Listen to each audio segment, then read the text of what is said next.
Ito yung hotel na tutuluyan namin dito sa Boracay for 6 days at grabe, di ko akalain na ang ganda pala dito, talagang sulit for the price. Galing sa port, sumakay lang kami ng e-trike papunta dito sa hotel na tutuluyan namin.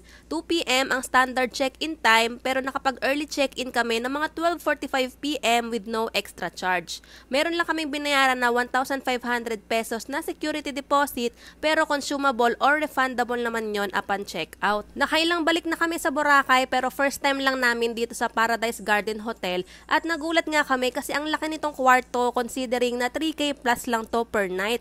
Tapos, mas makaka-discount ka pa kung magbubook kayo sa Klook gamit ang code na WITATZN5 off. Yung CR pa nga lang napakalawak na, tapos meron na rin provided na towels and toiletries at meron din silang bathtub. O diba ang bongga? Meron ding TV and maliit na table and chair sa isang side. Tapos dito naman merong vanity table or pwedeng workstation. Tapos may pinto dito na palabas naman sa veranda and pwede kang tumambay. Pero parang ang awkward lang kasi daanan ng tao, ganon. Anyway, balik na tayo sa loob. Meron lang full-length mirror dito sa isang side. Tapos eto na yung dalawang double size na kama. Overall, para sa amin, sulit na talaga siya for the price. Mga bandang 1 p.m. na ata neto at di pa kami kumakain ng lunch kaya lumabas muna kami. Konting lakad lang naman galing sa kwarto namin, makakarating ka na sa beachfront. Dito kami kumain sa Paris Hilton at ang ganda ng view mo dito habang kumakain. Affordable din naman yung mga pagkain nila dito. Ayun nga lang, medyo maliit yung space nila tapos mga bar stools yung upuan so hindi masyadong kid-friendly.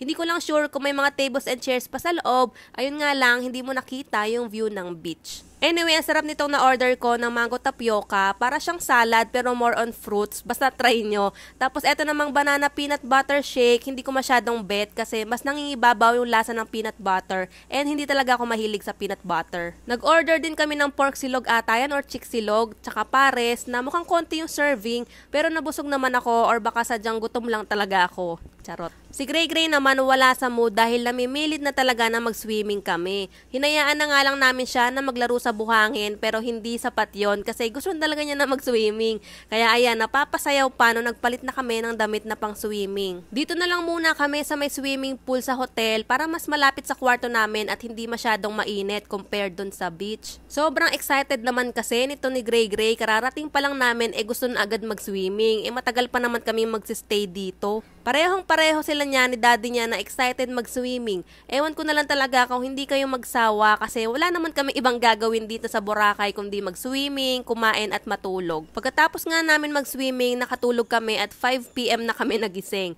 Alanganin na kung magme-merienda pa kami kaya nag-decide na lang kami na mag-early dinner. Dito kami kumain sa Haraan or Haraan, hindi ko sure kung paano i-pronounce yan. Malapit lang din to sa hotel namin at napakaganda din ng view dito lalo kapag sunset. Yung only rice meals ang in-order namin, honey soy beef ribs yung sa akin, tapos chicken pecho naman kay daddy.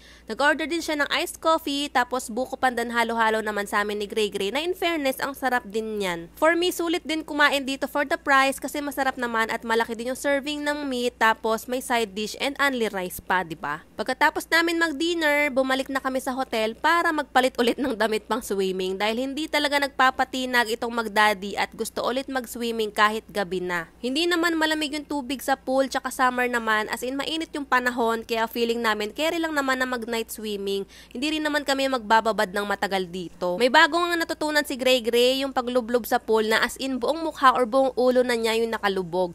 Nakaka-amaze lang kasi dati mukha niya lang dinadampi niya sa tubig pero ngayon mas matapang na siya. Madilim nga lang yung mga clips kasi gabi na nito pero abangan nyo na lang sa mga susunod na vlogs kasi meron pa akong ibang mga mas malinaw na videos na nagpapakitang gilas siya.